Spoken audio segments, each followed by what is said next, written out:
Good morning, everyone. This is Ron. It is a little after 11 a.m. Sunday morning. The month of January is rapidly getting out of here, so the year is fully underway.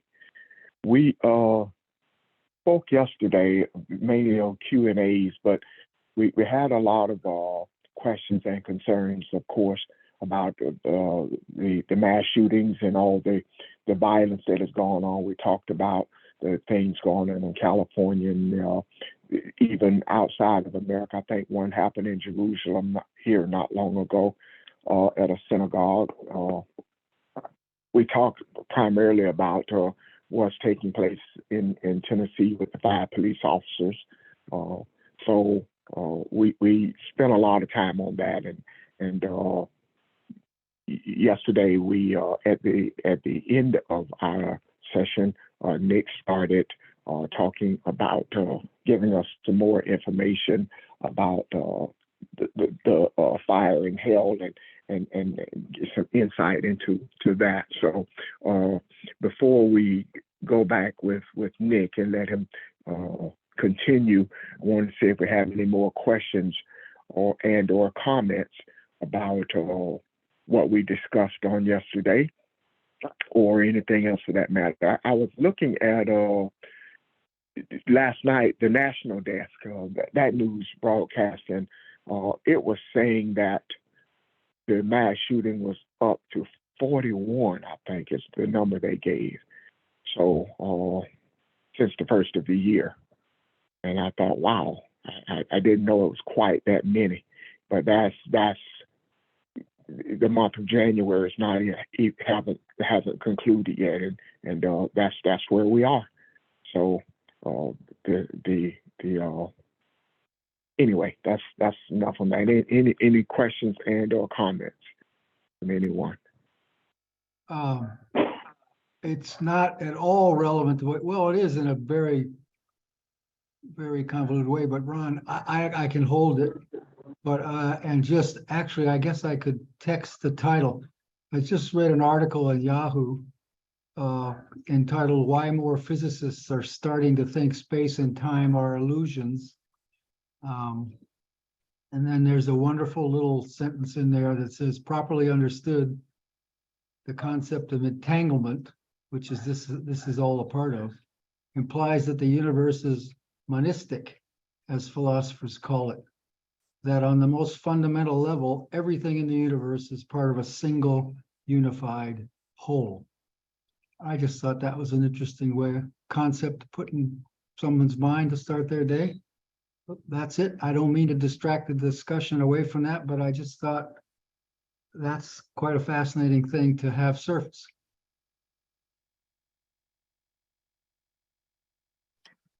Thank you for sharing, Richard. No, I don't see it as a distraction at all. Yeah. And I agree with that. And that's why everything is spiritual. Everything matters. Yeah.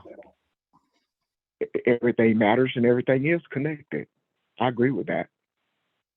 And if you don't mind sharing the article, I like to read it myself. But thank you. Okay, let me see if what do I do? I put it in chat for everybody. Okay. I don't know how else to share it with everybody, but Well, if you Okay. put it in chat, I'll send it to Ron via text. okay, thanks. Sure. Thank Can you Thank send it you. to me too, please? Okay, Yes, go easy now. I'm technology, It Take your doesn't have time. to be right now. Yeah. It doesn't have to be right now. I just think it sounds interesting. Janice will get it to you, I hope. Anyway, okay, I'll do what I can Yeah. to get it to you. Okay. Anyone else? Questions or comments? Yeah, this is Nick. You can find physicists starting to say things like consciousness is a fundamental component of the universe. Like, what? So all of these things, I believe, are quickly converging in a way that returns us to an original or more ancient, or the first understanding of the nature of reality, which is based in consciousness. And Yeah. sort of secondary from that in the minds of traditional sort of mainstream scientists is spirituality that will follow eventually from the understanding that consciousness is fundamental. I just think it's interesting and it's reinforcing. So just to see it in the media, and of all things, this was an article in the Daily, what is it, Daily Beast, whatever that is. So as we've anticipated, it's getting more out there and in a public and common way. So this would help others, I think, to start to work their way through and these understandings. And also it's a reinforcement for what we've thought, that maybe will help us work more to internalize that into our core understanding and being, as opposed to just reasoning and thinking, as if it's an intellectual thing. I appreciate you sharing, Richard and Nick, as well. I read an article about a month ago, I think, Nick, that talked about the physicist who was saying that everything in the universe is consciousness, and I related that to the ancients' understanding of the Kundalini, or the chakras, and I'll explain that in a moment. Because the chakras were a physical representation of a spiritual truth, and the crown on the top of our head was is the point of reception of the light from our Creator. Excuse me, and the ancients understood that the light, the crown of the head, is actually a bone entrance into the body, and it goes on to talk about how the rest of our physiology is actually a message from the universe that shows us that there is no difference in the structure of the body and the structure of spirituality also. And I thought that was very, very interesting, because you can actually take the journey from beginning to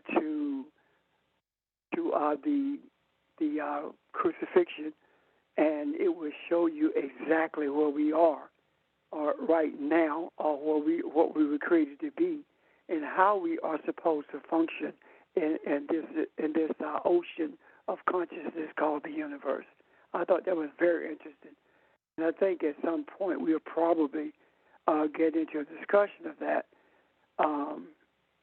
What my efforts are, because I'm still looking at it, and the aspects of the consciousness and our body being one and the same as spirituality. I'm looking at that because I want us to discuss it for the purpose of understanding the reason we say that the scriptures are an allegory.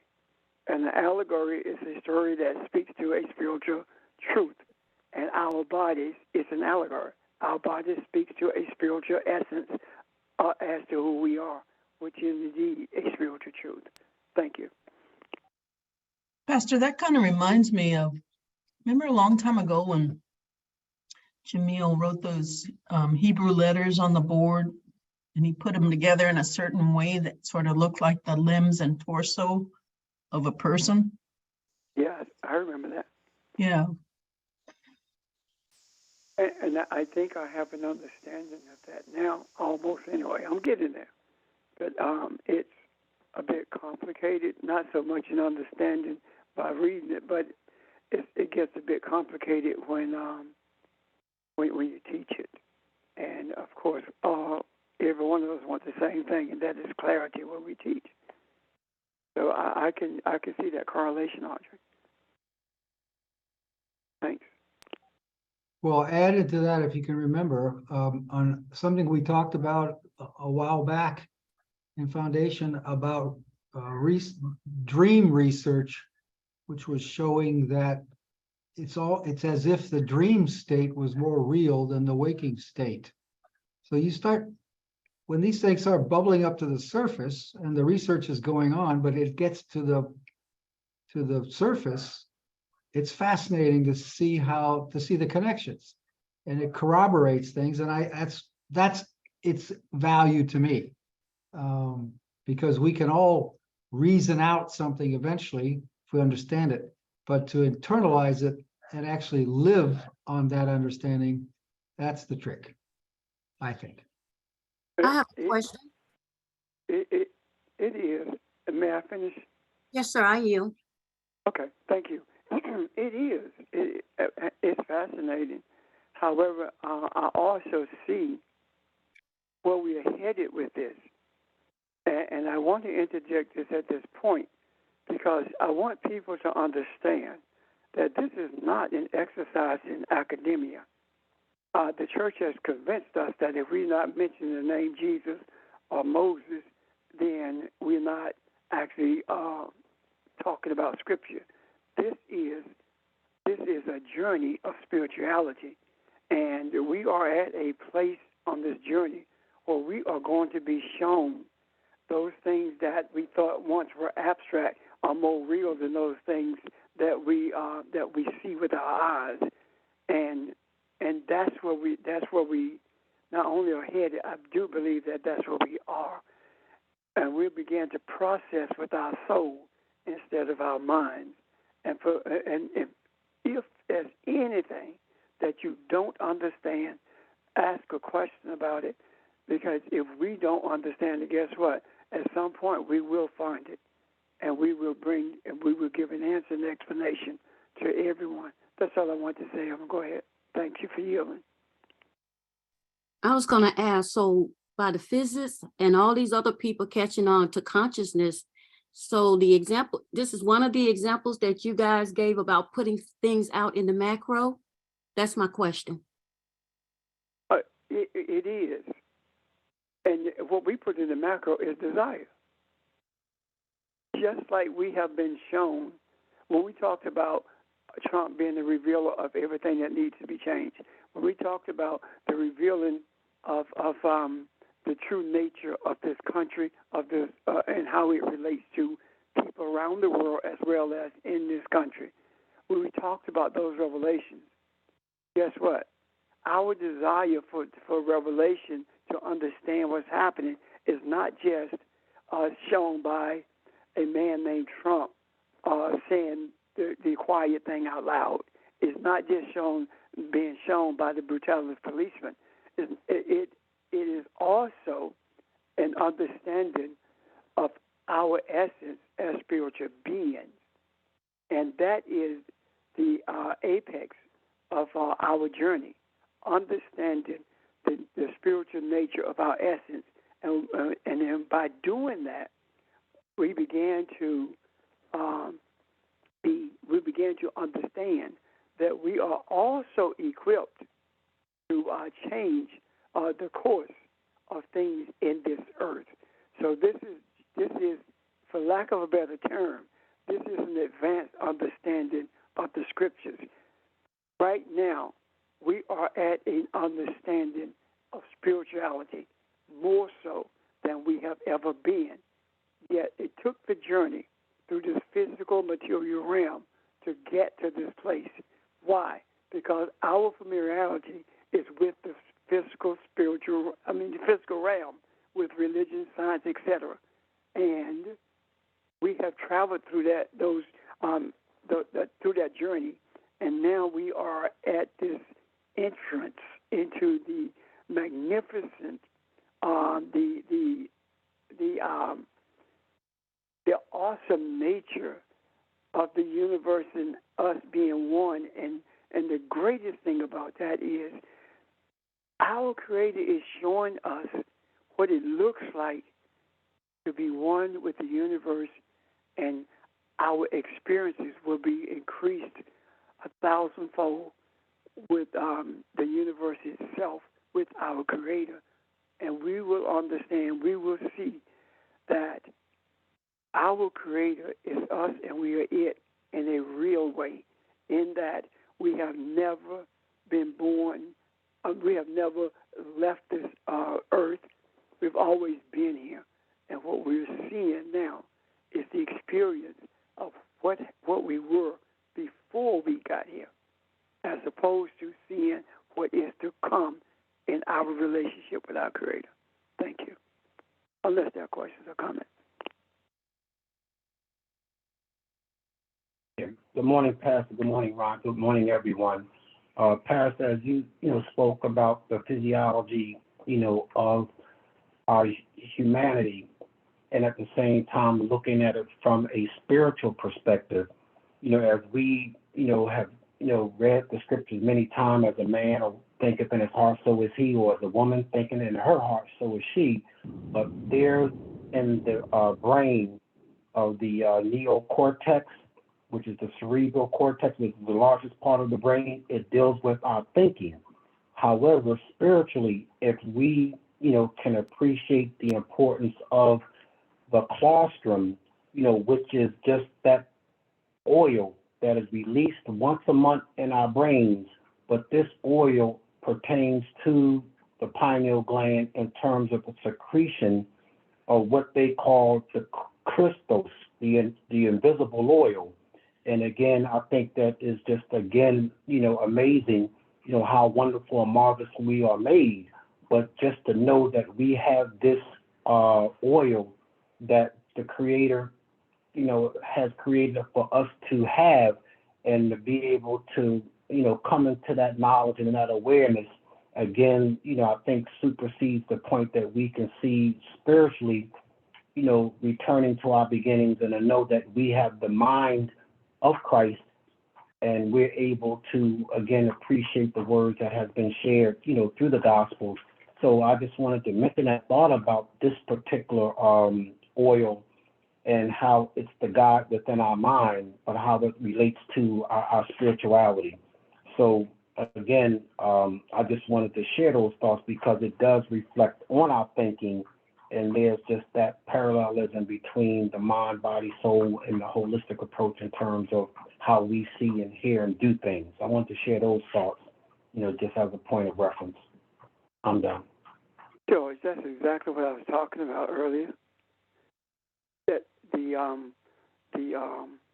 oil from the pineal gland, but it's also the oil from the thalamus that joins together, that flows to the solar plex. But and that's what I'm talking about. I would love, at some point we're going to talk about that, because what it tells us, our body is a story of the New Testament, period. Our body tells that story, and our body tells us something that we religious don't want to hear, and that is the story of Jesus has absolutely, positively nothing to do with a physical human being. The story of Jesus is the story of the unicity between the spiritual and what we see as the physical. And we will see that it is the spiritual that brings us to the birth of the material. It's going to take some time to do it, but we will indeed do it. That's exactly what we're talking about, George. Thank you, sir. You're welcome. Thank you. Going back. I yield. Go ahead, Ron. No, please go ahead. Well, I have a question, and it might put us on a different track. So if you want to hang on and answer it later, Nick, you can. you made the statement earlier, not today, but earlier, that the fire of salvation is the same as the fire that torments you when you are in the experience of hell. And I wanted you to expound more on that when you get ready to get started, because I believe what's happened, not only with the policemen, but all over with the killings, et cetera, that for lots of people, these are the only things that have been able to get their attention. And then at that point, they have to make a decision about whether this is going to torment them for life or whether they're going to turn around, or if you will, throw all this stuff aside and decide that I want to see my purpose. I want to know who I really am. I want to know what this really means to me. So it's the way you approach a situation that determines whether you see hell in it, or it can be salvation for you in a sense. So I wanted to see if that was similar to what you were talking about. Thank you. Sure. And thank you, everyone. I 100% agree with everything that's been said. All of this is connected, and it sort of leads to a more directly spiritual and metaphysical understanding of everything that we are reading, and everything that we will experience if we continue to pursue the nature of our own true self. So the fire that I was speaking about is very much connected to that whole process of, like what George mentioned, the oil, which is a physiological component to the process of enlightenment. And as we've said in here probably many times, our physical body is an expression of, an extension of spirit. The nature of your spiritual state is expressed in the material experience as your body. So when you go through these shifts and changes in consciousness, there are corresponding physiological changes. And I don't want to, the emphasis is from above to below. It's the spirit is the source and the body is the expression, meaning it's not like we have to seek out changing our body in that sense, but there is a reciprocal relationship. All of it is based in spiritual development.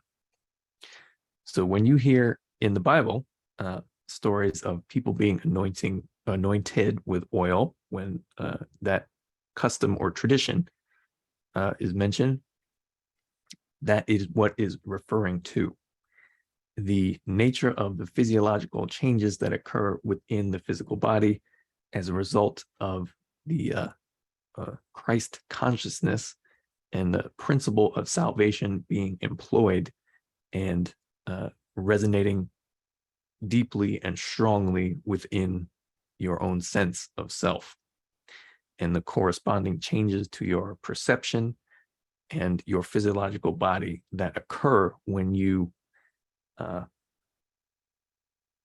make yourself a part of that thing and realize yourself as it, the nature of that consciousness that is responsible for doing the saving that is mentioned in the New Testament. So yes, the fire that I want to sort of start speaking about and use that as a starting point to continue this conversation is very much related to that process. The process of salvation, and that fire is the same thing that burns you, quote unquote, when you are out of balance, or when you are moving against the flow of energy.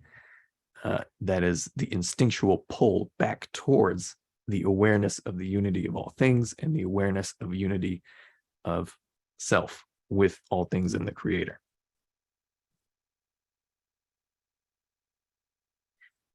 So yesterday I mentioned the fire of salvation and the fire that sort of torments you in the experience of hell are one and the same thing. And Barbara, you mentioned that when we see these police shootings, that is a perfect example of that phenomenon or this concept. That is a very torturous, painful experience, and yet it is the one that catalyzes the transformation of the entire system. And that's, I think, another sort of physical allegory for how spirit works, how these spiritual concepts are employed and how they work within us individually and us collectively. So there's, just like the word hell is translated differently in the New Testament, the word fire is, I think it's more consistent, but there is some context that you must look at in order to gain or sort of get the meaning of its particular use. However, when it is spoken about most of the time, it is in relation to that spiritual concept. It is directly indicating the inner fire that we have access to, that we can employ in the process of spiritual evolution and growth. And when we don't employ it for that purpose, the purpose of growth, spiritual growth, evolution, healing, balance, etc., it ends up causing us distress, discomfort. It ends up leading to a hellish experience internally, and in a variety of ways that the internal experience produces our external experience. So, for example, just to give you an idea of how this word fire is used in the New Testament and how it is in the context of the religion of Christianity misused and interpreted literally. For example, Luke 12:49, and I believe depending on what translation you're looking at, it's slightly different, but this is the New American Standard Version. Luke 12:49, I have come to cast fire upon the earth, and how I wish it were already kindled. So, in sort of religious settings, in the attempt to interpret literally these phrases that we see in any part of the Bible, this is an example of something that you cannot interpret literally. Because if this is literal, where Jesus says, I have come to cast fire on the earth, correct me if I'm wrong, but I don't think that happened anywhere in the New Testament or in any part of the story of Jesus. So this is an example of where the attempt to interpret literally in a religious sense, in a religious setting, falls apart. And the entire basis of the belief that you will be sent to eternal torment in hell, in the afterlife, quote unquote, and that you will experience eternal fire in that afterlife, is based on the literal interpretation of these verses. And not just the literal interpretation, but also malicious interpretation. But simply put, it is based on literal interpretation. And as Pastor Richard said, these are allegory, not just allegory. They are also directly indicating the metaphysical, physiological, and spiritual components of the self and components of the process of spiritual evolution and growth.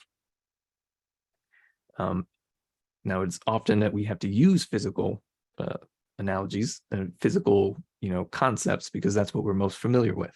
And that's exactly the purpose of parable. It allows you to understand the concept based on your interaction and experience with things that are familiar to you. And the sort of nature of fire is also something similar in that sense, in how it is used. But in this particular example, where Jesus says, I have come to cast fire upon the earth, that is very difficult to translate literally, because that did not happen. And I just use this as an example to show you that whether something is translated or interpreted literally or not is entirely dependent on the intentions of the people doing the translating. In this case, the fire of salvation is, as I said, the same as the sort of fire that burns you, quote unquote, in the experience of hell. This example is an example of the fire that is meant to save.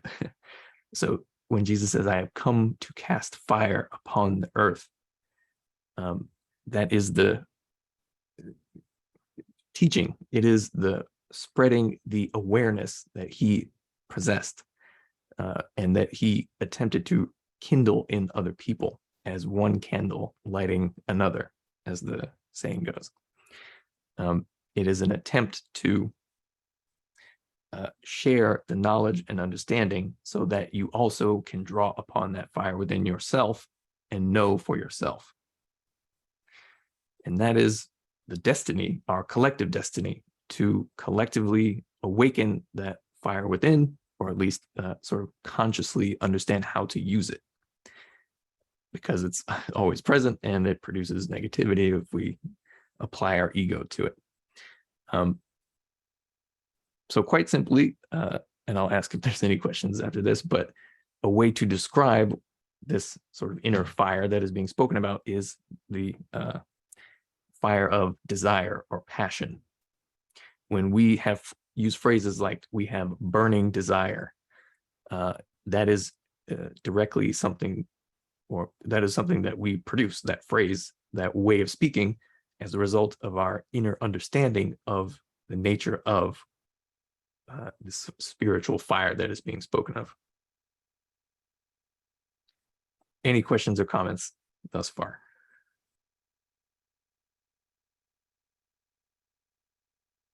Good morning, Nick. This is Kathy. I'm not certain if I should interject my question here. I understand what you're saying, and it makes perfect sense to me. One of the things I was going to back you up on before you started today in the fire arena with what you're teaching now was, do you remember last week when you were talking, you talked about Jerusalem and the Jehu, I think is what you said was part of the fire. I'm still trying to understand how that fits in with what you're teaching now, and I wanted you to review that. And Okay. I don't know, does it tie in right here, or do you understand what I'm asking you? Yes. That was exactly my question, Kathy, for him Okay. to go back over what Thank you. Jerusalem means. Okay. Uh-huh. Yeah. So I said, yeah, it might have been last week. In the same way that these sort of spiritual truths, metaphysical realities, etc., are contained or hidden in a sense in the allegory and parable that is present in the New Testament. The word of the city, Jerusalem, is also indicating this process of enlightenment, the process of spiritual transformation, and the sort of nature of that experience, and that includes the fire that is sort of mentioned. So the word Jerusalem is a combination of two words, Heru and Salem. Salem means peace. So when you hear Muslims say Salam alaikum, Salam alaikum, Salam, peace be upon you. Heru is quite simply the Egyptian deity Heru, which we would most commonly know as Horus, the one with the falcon head, the bird head. Well, the falcon, there's more than one with a bird. So when you combine those two, Heru, Salam, Jerusalem, you get the concept. It is the peace, Salam, that employing the Christ consciousness principle, Heru, brings within the self. And as we've mentioned in here before, all cities in the Bible are, areas of thought within the self. So the city of Jerusalem is a particular place within the self. It is a collection of thoughts that are related. And they are related to the process of spiritual evolution. So Jerusalem is the place of the Christ consciousness principle and the place where the work of the Christ is done. It is the balance and peace within the self that you create when you begin to apply that inner fire in the direction of spirit. When you learn to use that inner fire to direct your thoughts, consciousness, etc. And in so doing, you move yourself from outside the walls of Jerusalem, that's where hell is, that's where Gehenna is. And pretty much most translations of, actually, I'm not even sure if it's most, but whenever you see hell in the New Testament, it's not the word hell. It's Gehenna, it's Hades, it's Tartarus. So there's a lot of Greek influence in those concepts, but also the sort of more directly spiritual concept, which is being outside the walls of Jerusalem in the sort of trash pit where the trash is burned.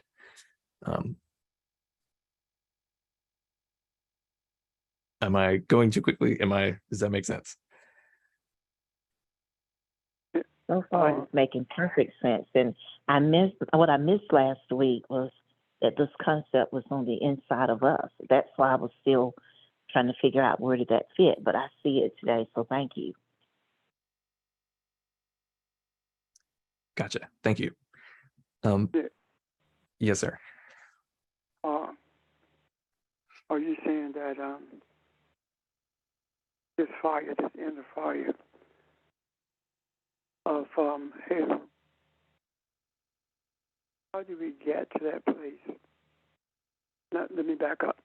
The desire for the understanding of truth, the desire for the understanding of spirituality is what carries us to the place of understanding that this is internal, and the fire of Jerusalem that is internal is like a type of purging of what we have internalized from the outside, as opposed to looking internally for it from the beginning.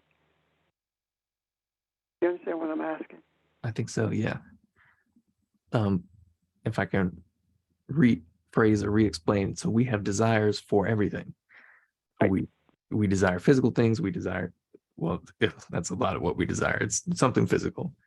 But we also have whatever personal goals, ambitions, etc.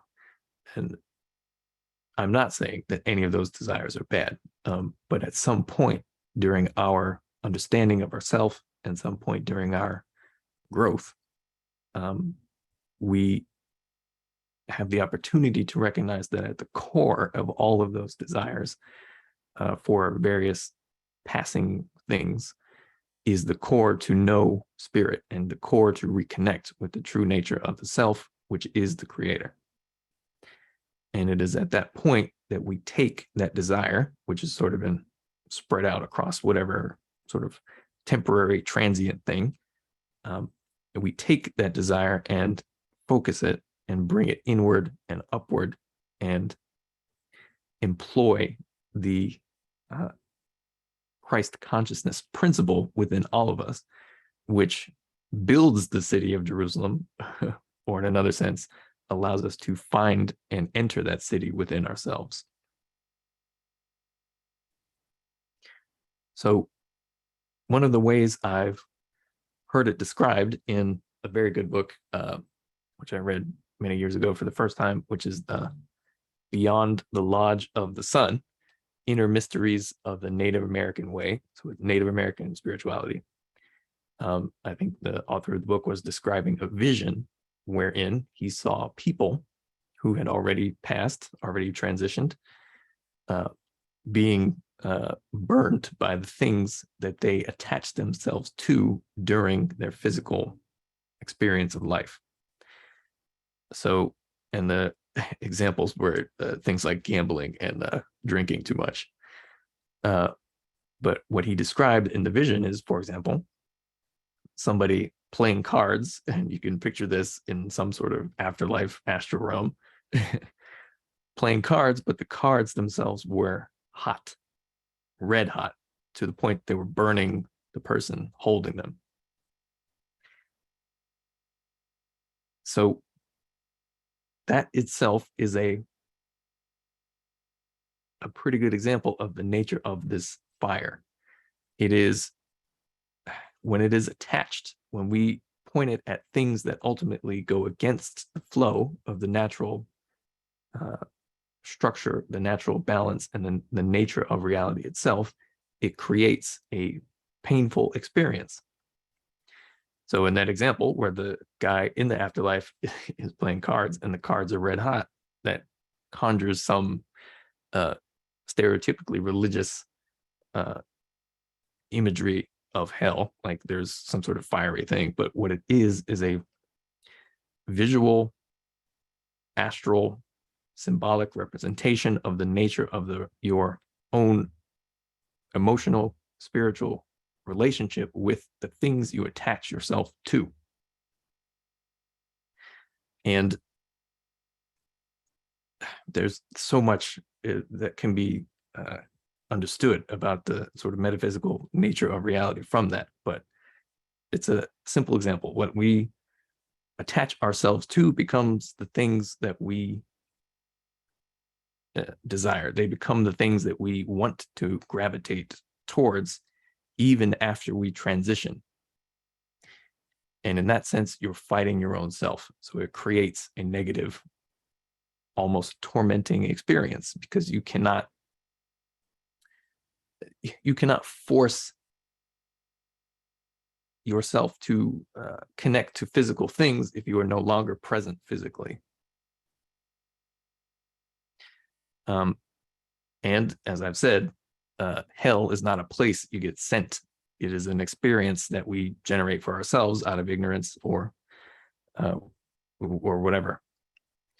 And hellish experiences are found in this physical experience, which we're all very aware of, but they can also be found in those, quote, afterlife states. But they are the result of our own attachments. Where is our desire pointed? If your desire is pointed towards material things, when you leave this material experience, that will create frustration, confusion, etc. Another way I've heard it described that I think is accurate, based on a combination of experiences that I've had and my own understanding. Another way I've heard this sort of afterlife, quote, experience described is that if you desire material things and you leave this material plane, it is the torment of Tantalus. And that's another Greek influence on this spiritual concept. But if you're familiar with the word tantalize, it means that you will desire something and be very close to experience it, but never allowed to experience it. And within that never being allowed to experience it comes the torment, comes the sort of burning fire experience that is essentially you are generating for yourself. Because it is, yep, I'll stop it 1 second. Because it is a desire you can't satiate, and therefore burns out of control and drives you insane, essentially. And that's a bit more extreme than I think it is. But I just wanted to give that example because I think that is another good example of explaining how this sort of inner desire, our inner fire, can produce different experiences depending on where we point it. Yes, thank you. Barbara. Nick, is this similar to that example in one of the books I've read, where the folk were sitting at the banquet table, and all of the food, the sumptuous food was there. Anything that you could desire was there. The issue is you had to eat it yourself. But the utensil was not in your hand. It was attached to your hand and extended from your hand, so that when you pick the food up, you could never reach your mouth because the utensil was extended. And so people just sat there, all this food, they could not even eat because of this constraint, the way the utensil was. So is that a similar kind of concept? I guess they could have bent down and eat, but the food was probably far enough away that they could not do that. And unless they fed each other, they starved. Yes, thank you. I do remember that example. And just in case anybody didn't catch that, it's another example of the nature of your own desire determining whether you experience something that we would call heavenly or hellish. And in that sort of allegorical story, which I think also comes from Jewish tradition, in the afterlife state, it's exactly the same. Everybody goes to the same place, but the nature of the experience is different because in one version, people are behaving selfishly and then they can't accomplish what it is they need to, which is feeding themselves because the way the utensils are arranged in the story. And in the other version, everyone is perfectly happy because they feed each other. So they are unselfish in their desire. And that, yes, is very much another example of how this plays out. So hopefully that was not too much or confusing, because I don't want to make it seem like these are the only ways in which this applies, or the only thing that there is to experience in these afterlife states, in our current physical experience, etc. These are all examples to help teach the concept. And they do speak about real possibilities in terms of what people experience when they transition, when they leave this physical plane, and also what they experience now here on this physical material plane. But what is important is the nature of the fundamental spiritual force that is a component of each and every one of us, that we can employ, that we can use for a particular purpose. So another thing I mentioned is that in the name Yeshua, if you look at it on the Kabbalistic tree of life, it has the letter Shin, the Hebrew letter Shin, in the middle of it. And numerically, the Hebrew letter Shin is 300, but the meaning of it is fire.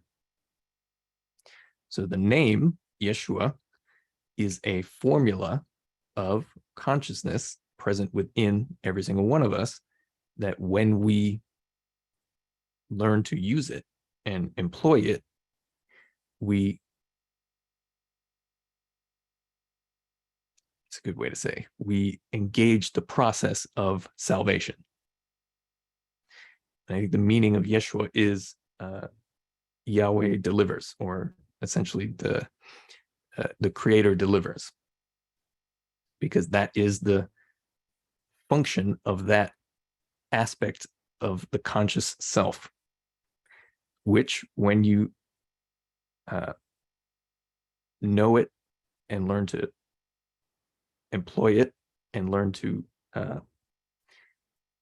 live by it, in a sense, you engage the process of saving yourself from the only thing that there is to save yourself from, our own ignorance, our own sense of disconnection, our own hellish experiences that we produce out of ignorance, selfishness, etc., individually and collectively.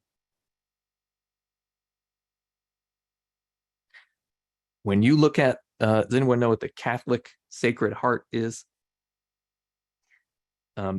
It's like a symbol that you'll see in Catholicism, is the heart with flames coming out of it. They know this. Only people who don't know this are evangelical Christians in the United States.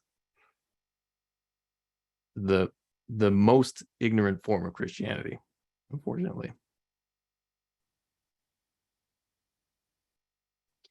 Anyway.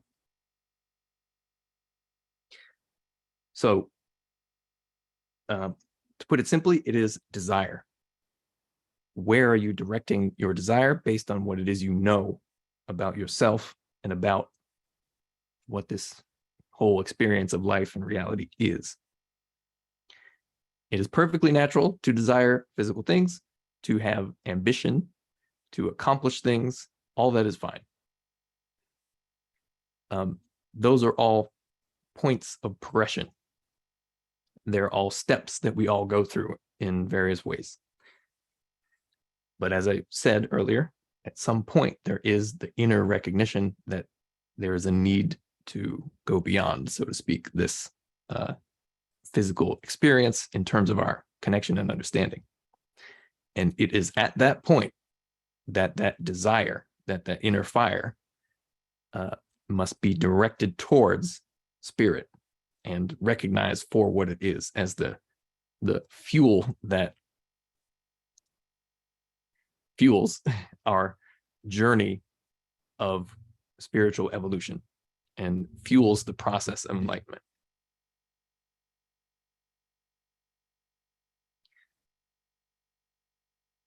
Questions or comments? Does that make sense so far? I have a question. Yes, ma'am. So does all this take place in the solar plexus? The fire, the burning, the desire that we're talking about? Good question. So not only, but if there had to be like a central location, yes. Although I think it's a bit more complicated in terms of the metaphysical structure of spirit, but generally speaking, yes. That's why if you look at the chakra system, the chakra associated with the sun, the yellow chakra is that is the solar plexus. And then above that, you have the heart chakra, and that is also associated with fire, but those two are very closely related. Really, these sort of structures of our metaphysical and physical self are all connected. So the fire is everywhere. But if there needed to be a central location, yes, it would be around there, energetically speaking.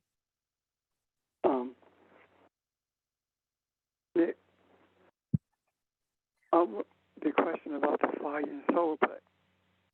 Think about what you just asked. Solar plex, solar system. That fire is connected to what George was talking about, the oil from the pineal gland. That oil from the pineal gland is yellow or gold. The oil from the thalamus is like milk, and both of them cross each other as it comes down from the brain, and they terminate in the solar plex. And that mixture of those oils in the solar plex is where the fire is ignited. The fire of Christos, the fire of Christ is ignited.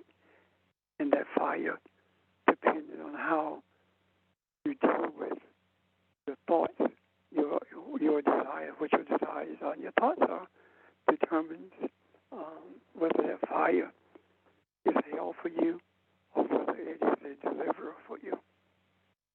Thank you.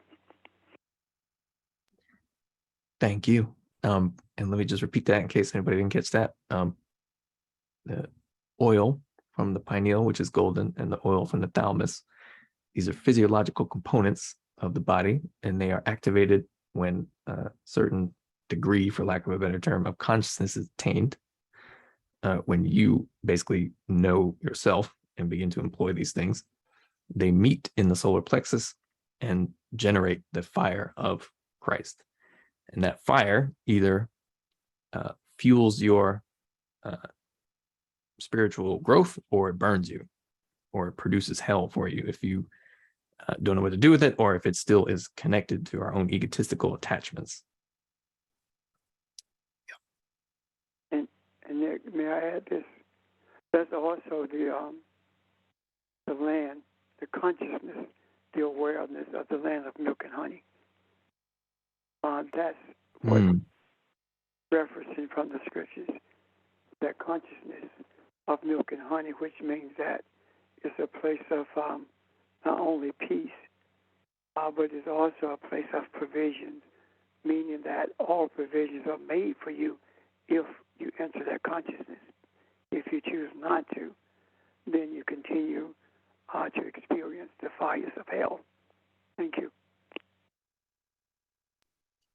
Thank you. Nick, one more thing. I have one more question. I think I'm done, but this is so deep and heavy. So I see, and tell me if I'm wrong, that the solar plexus is like the navel or the umbilical cord, because that's Yep. okay. But, Nick, I think it's also deeper than that, maybe. The solar plexus being the heart of the soul itself, the life of your soul. And you determine whether you're delivered, whether it's deliverance or not. Does that make sense? Yeah. So that life energy always flows within, and depending on whether or not depending on our response to it, it determines whether or not we experience heaven or hell, quote unquote. From a physiological perspective, I think where Evelyn was going was simply just to show or to remind us that for a babe that's attached to its mom in the womb, that fetus that gets its life energy, its source from the mom. So the solar plexus is the area that that in a sense spiritually where things we find our attachment and our consciousness, if you will, of unicity with the Creator. So everything, once we understand that our nourishment comes from that place, not necessarily place, but from there. And so it feeds us spiritually, is all I want to say. Thank you. And let me add, the solar plexus is not directly at the navel, it's above, but I do believe it's, spiritually speaking, it's the same idea. Understood, yeah.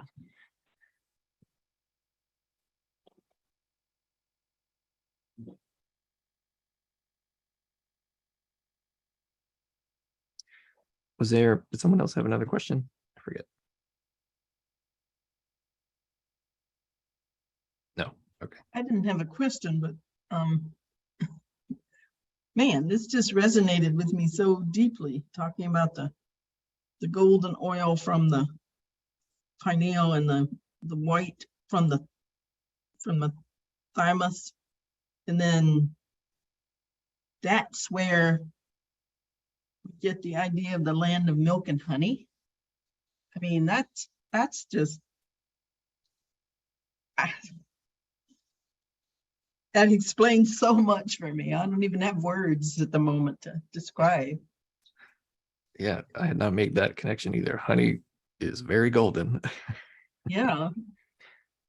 And for anyone on the phone who's not heard these things before, that's perfectly fine. These are quite esoteric in terms of how deep they've been buried and sort of kept out of definitely the mainstream understanding of what is in the Bible and sort of what you get as a body in general from Christianity.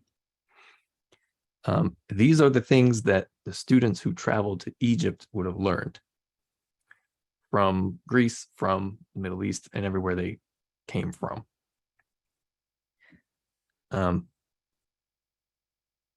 Another thing. Oh, go ahead.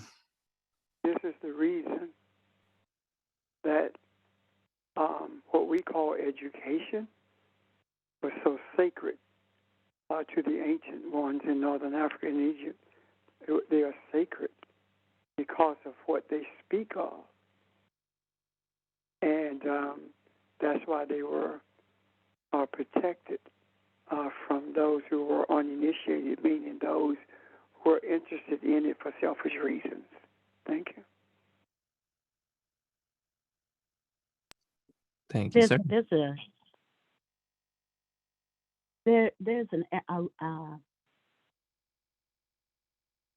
a word, an Arabic word, I guess it is, that means governor. And this word, when it's spelled out, the letters in Hebrew means governor. And so it says, by maintaining a connection between above and below, we fully become governors of ourselves and the cosmos. So it's saying that everything becomes correct, or everything becomes right or true or clear or proper or appropriate when when you talk about land of milk and honey, that's what it's that peace, it's that everything is a alignment. The consciousness of the cosmos and my consciousness is in alignment because we are one. It speaks of that unicity. When I hear you talk about, and when I hear Pastor talk about the land of the consciousness of milk and honey, it's where everything combines for that unicity to occur. And so there is that rest, there is that calm, there is that satisfaction, all of those things that you think about when you think about the consciousness, the land of milk and honey, which we usually think about physically, but when we think about spiritually, it is that centeredness, that contentment, that unicity, that oneness. Thank you.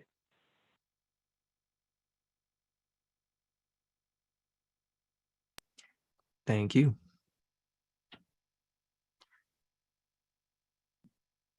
So let me connect another concept that we've learned about to this understanding of fire as a spiritual force, a driver of change within.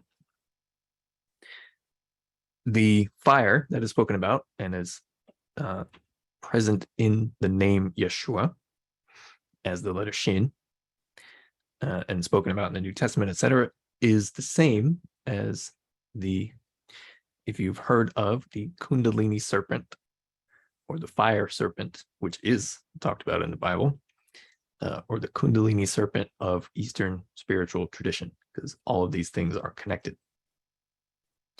And that's why we keep talking about chakras, etc.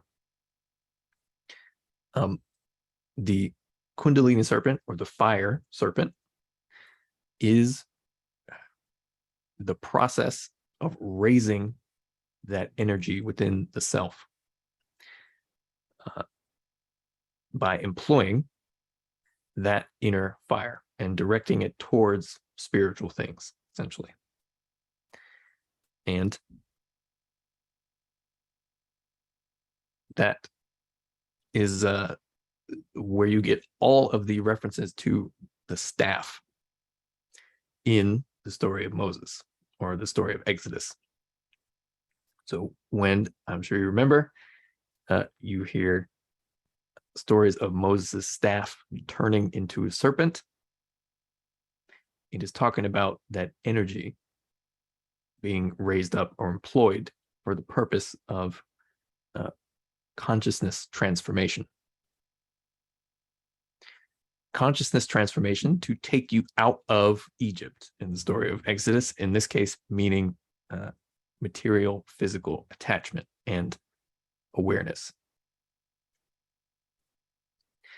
And later along in that story, if you remember where it talks about Aaron's staff or Aaron's rod, it's the same idea, especially where it mentions the budding of the rod or the budding of the staff. The budding of the staff is the opening of a chakra.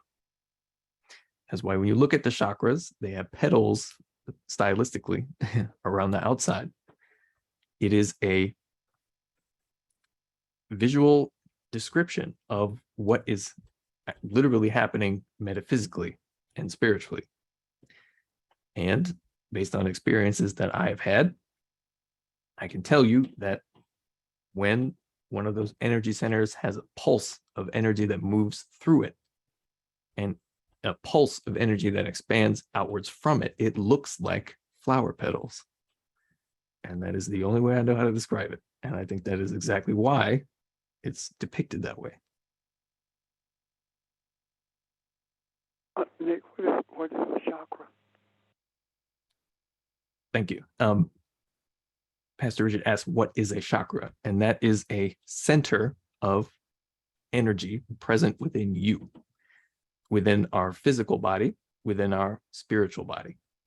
And those two are the same, although it is the spirit that produces the physical, as we've said. A chakra is just a energetic location that is part of the overall metaphysical and spiritual structure of spirit and how spirit manifests itself in physical reality and also in every reality, in the so-called afterlife, planes of existence, etc.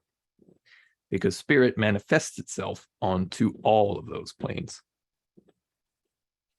And a chakra is you can think of it like an anchor point. It is a important place or location of energetic influx. So the energy, which comes from spirit that is flowing into this physical experience and sustaining it, has certain locations that are, I think you can think of them as main points of entrance. And those are the main chakras that we talk about. And another thing, another symbol that I want to remind you of, because you probably heard it before, and whenever we talk about, or whenever you hear this concept of the shepherd's staff in the Bible, that is another veiled way of describing this, these energy points, these sort of centers of the influx of the energy that sustains material experience. The shepherd's staff and the concept of the shepherd, you are the shepherd to the sheep of yourself, but the concept of the shepherd and the shepherd's staff are very much related. The shepherd's staff has that hook at the top, that curve at the top, right? Can everyone picture what I'm describing? Yep. Okay. When you look at the body in profile to the side of it, if you cut it in half, and you could look at the body in profile from that angle, the way that the chakras or the physiological components of your body line up, they mirror of a shepherd. So the points of the chakra, I forget all of them, but starting from the chest on up, you have the heart chakra, the throat chakra, pituitary, and then the pineal, or the pineal technically first, and then the pituitary. Those are the upper four. But as I said, if you look at the body physiologically in profile, if you cut it in half and you went up the chain, so to speak, you'd see the heart, the throat. The pineal is higher than the pituitary. And the pituitary is lower. So it kind of goes up and then it comes back down. That is the hook at the top of the shepherd's staff. See what I'm saying? So the inner fire directed upwards is the fiery serpent. The staff is another way of representing that, although it's a bit more veiled. And at the top of that staff is the hook, is that sort of curved part. Because as I mentioned, the pineal gland is higher, physically speaking, than the pituitary. So it goes up and then back down. But I say all that to point out the way in which all of these fundamental metaphysical, spiritual realities are common amongst all of these religious traditions that have their origin in spiritual reality and understanding. You can find the chakras in the Book of Revelations, actually probably more obviously than other places, where it talks about 7 churches, 7 lamps. These are the centers of energy within the self that become activated when the fire of sort of desire and this inner fire is applied to dealing with the problems that arise when you're in the process of investigating the nature of the self. And as you activate these portions of the energetic body that you are, you light the lamps, you visit the churches, etc.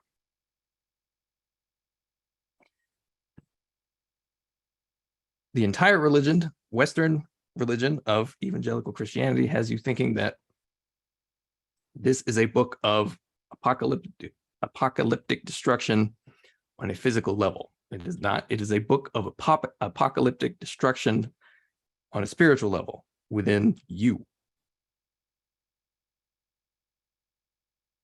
It is the destruction of all illusion.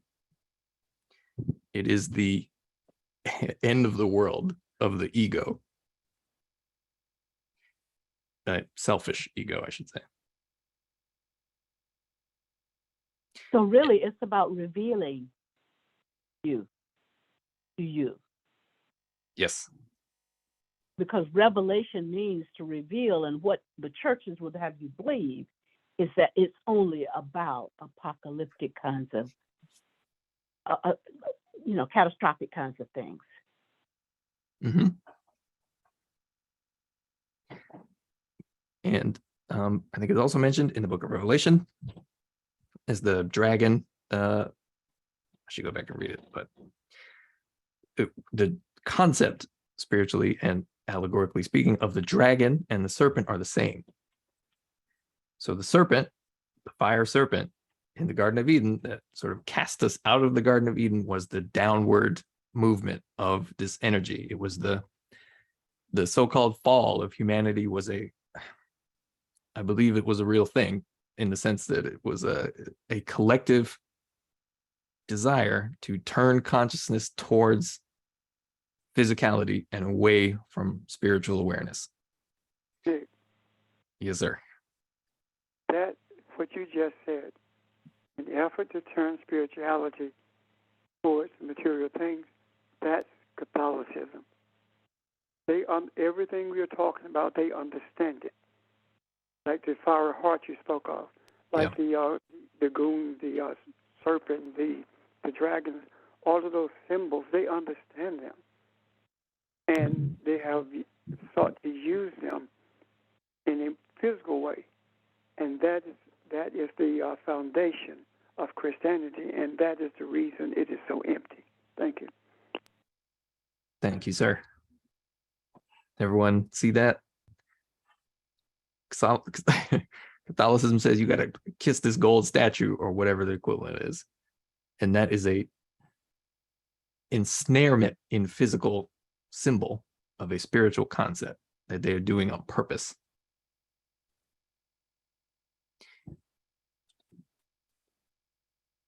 And that's the same concept with any religion. That's the concept of an idol. You have become confused. You have replaced an awareness of the spiritual concept and the reality with a physical thing that you do not understand the full nature of, and that you project your own ego onto, etc. But this is Richard. Well, go ahead. Okay, no, I thought that came to mind, I guess, and it has in other instances and circumstances in my own clumsy understandings. When I think of some of the people I've met in my life who are very spiritual and whether it's from an Eastern or a Western standpoint. And then I understand all the knowledge that the Catholic Church gathered. It just confuses me why they, from within, there wouldn't have been forces, people, spiritual energies, just exploding all of that control and domination that is the structure of the church. You know what I mean? It's sort of like the notion that the most frightening person to an evangelical is a genuinely born again person. They're so full of that energy of spirit that they're not going to be controlled and Yep. dominated. And they start asking questions. They start doing things that goes against the, Right. and they find themselves no longer a member of that group. But I just wonder, I'm just saying, it's quite confusing and mind-boggling to me that having amassed all of that awareness, if you like, it's just hard to believe that there weren't forces within call it the Catholic Church, that were against this way of using it to dominate and control. Obviously, that's that's who won out, so to speak. But that's also why there's always a tension, I think, in the church, from my sense. Yeah. And I would say that there have always been those kind of like people who sought the truth, and they either found some balance and stayed within it and just, made their peace with it at whatever that looked like to them, or they left, or they got killed. Or they got killed. They got killed, yeah. The Yeah, reason they didn't Go ahead. the reason they didn't sit is because they had preconceived ideas about what it should have been. They did not have the or even desire, the capacity to see it in spiritual terms. What they saw were symbols that told them how to control other people or how to gain wealth and power for themselves. And that's how they used it. They did not see the value in it, just like DeSantis does not see the value in African history. That's the same way that Rome saw the writings or the scrolls, and that is the reason they tried to control them, because they saw the value. They saw the power that they could attain from them. Does that make sense? Mm-hmm. Yeah, but I guess my point Wait, is. let me jump in, please. Okay. I was just thinking about when you were talking about they projected all these spiritual truths onto these physical objects, and then made people believe in the physical object as opposed to teaching them to do the spiritual work within themselves. So it kept them in control of the people, and people didn't realize that they could have the same power and the same enlightenment that these other people, whoever the Catholic Church had.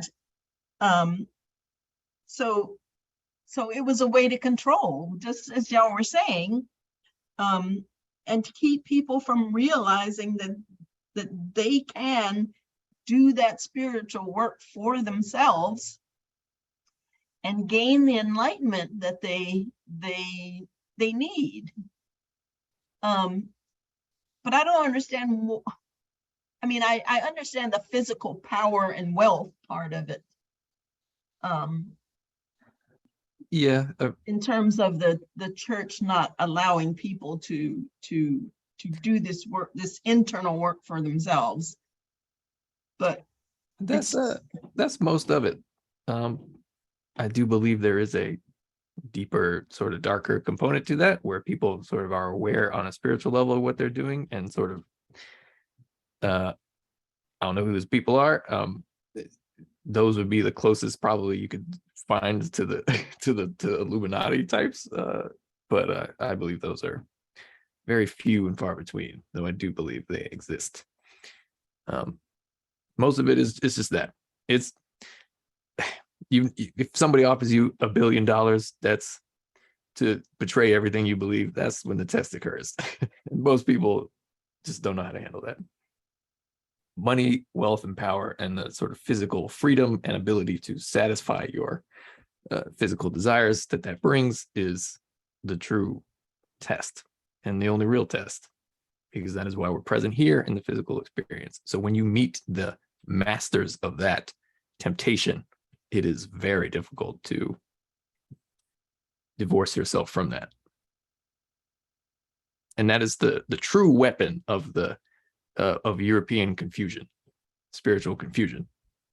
It is the, oh, you native person that I just encountered, you are connected to the world and their spirit and all things. Oh, that's very well and good. But here is the equivalent of wealth beyond your imagination and the ability to satisfy all the physical things you've ever wanted. Put your spiritual money where your mouth is, so to speak. Do you really believe that? that is the weapon of, Nick, yeah. I think that was purposely done. Oh yeah, 100%. The Catholics did with the scrolls. They did nothing different than what the priest did when you read the Old or New Testament, for that matter. So I think those energies are the same. Why? For the purpose of bringing harmony to this earth, which means that this lack of understanding, this greed, was brought into place so that the created could be expressive of being the creator itself, creating in this earth environment the same atmosphere, the same experiences that are in the realm of the spirit, or that are in a spiritual context of righteousness. In order for that to happen in this earth consciousness, the ones who are Elohim in in the midst of earth consciousness, or having earth conscious experience, are obligated to bring this sense of understanding into the earth, so that what is the God of this world, which is greed and wealth, will be brought under submission to righteousness. So these are the principles that are in this realm to be a substance for us to do what we are doing right now. Because if they did not exist, then what would we have to create in this earthly consciousness that would be as it is above? I do not think for a moment that it is coincidental. I think it's purposely orchestrated, and that is the brutality of it all. When you spoke of the consciousness of the Europeans' lack of understanding, that in itself brings us, I think, to the place where we see a need to change that consciousness, because the Catholic Church and what they did with the scriptures and the symbols of it are no different than what we are experiencing, not only with Catholicism, but also with any other religion that's after greed. Think about this for a moment. Most of the people who are reporters, the talking heads on TV, most of them, the overwhelming majority of them, are Catholic. And the only religion on this earth that can do what Catholics has done in terms of the rape and molestation of children and still be in existence, that's the only organization that can do that. Also, the Catholic Church is also the wealthiest organization on the face of the earth, with the poorest people being attacked. to it. So I think all of those factors comes into play that brings us to this place where we are now, and that is a journey to bring harmony to the earth, which means we are being brought to a place where we are the essence, what we were created to be. Does that make sense to you guys? Thank you. It not only makes sense, it is amazing that every stone that we unturned in the scriptures means something entirely different than what we have been taught it meant. There is nothing here that we have looked at that has terrorized us or has talked about destruction or death. All of it points to life and enlightenment. But for centuries, that's how the Bible has been interpreted. And it's all for control purposes. I was talking to a friend of mine on yesterday who lives in the Nashville area, and she was telling me about another friend of her. Her daughter has a friend, this little girl who was 13 years old, and she's going through whatever classes she goes through in her church. She's Catholic. To become a Catholic, her parents are Catholic, and from what I understand, that the family's pretty well off. And the little girl wrote out a list of questions that she's, like, why do we do this, and what does this mean, and why do I have to do this? And the teacher went and got an authority figure, and they flat out told her, we're not going to answer those questions. This is what you need to do. So the little girl did not against that a little bit, and they went and got her parents, and the parents too came in and said, hey, look, this is what we do. You're going to be a Catholic, we're Catholics, and this. And the little girl just flat out said, until my questions are answered, I'm not going to do any of this. And so, the church is like, we're not going to answer any questions till you finish these classes, which makes no sense. So that's the standoff right now. This little girl standing up against not only her parents, but the authorities in the church, because she has questions. And the funny thing to me was, no one said they could answer or didn't know the answer. They just flat out said, we're not going to answer them. And I just thought that was kind of interesting. And I just told her, hey, let me know how this ends, what's going to take place. She's 13 years old. She'll probably eventually, give in to the wishes of her parents. But that to me is just how religion just kind of bludgeons you to death and wears you down. And this is what you're going to be. This is who you are. And you don't have to like it. You just have to be another body that is captured by what we say is true. And I just thought that was worth sharing since we're talking about this.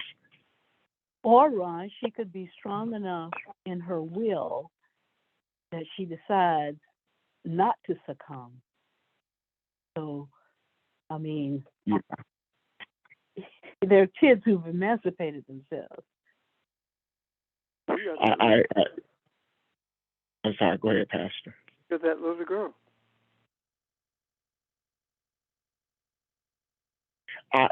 There's no way we would know this, but one of the questions I had was, how do the other kids feel now that they see her with her questions and standing up? Do they think she's a rebel and a troublemaker, or is it an eye opener for the rest of the students there?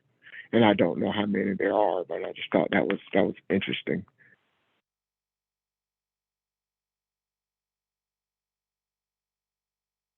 But is that not where all of us pretty much started? Yeah. Which means Yep. that we're that little girl. Yeah.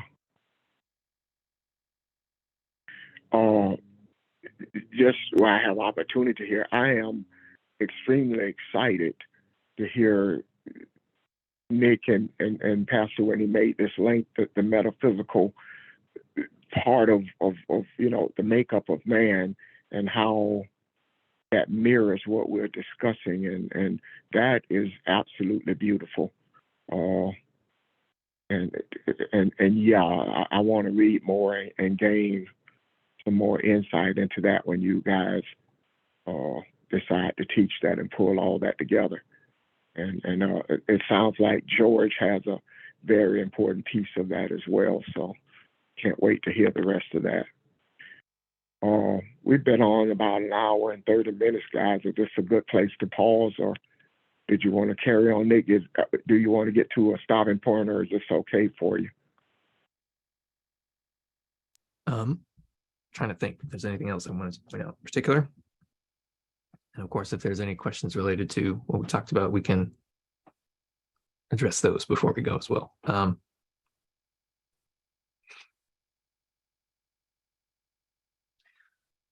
So let me just maybe summarize a little bit and say that the inner fire is the desire that we all possess as human beings. And when we point our desire in the direction of spirit and the reality of our connectedness to all things and to the nature of the self, that is when we engage the process of salvation, which is described by the formula of consciousness of Yeshua, and the Hebrew name Yeshua, with the Hebrew letter Shin in the middle. That is also described in various ways across the Bible when we talk about fire, when we talk about the staff, when we talk about the serpents. These are all somewhat veiled metaphysical, spiritual, and energetic principles that when you investigate the nature of the self can become more aware of. And it is when you investigate the nature of the self and spirit and the creator and your connection to all these things that what is veiled in books like the Bible, etc., that is when it becomes unveiled to you, because you connect to the experience of what is being spoken about. You know what is being spoken about. And that is a lot of what is purposefully hidden or concealed by religious institutions, in particular the Catholic Church, for various reasons.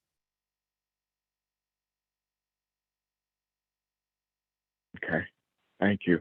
I thought it was extremely important to part of this lesson to talk about science, and as Evelyn pointed out, the things we put in the macro. True science that is not searching for a motive, but looking for truth, has to find spirituality. It has to find self in that, because you are searching for truth. And all truth is one and the same. It is absolute. So I think that was a beautiful tie-in and kind of opening to the lesson. So I think Richard started that, but it just kind of went throughout the whole lesson. But thank you. Beautiful lesson.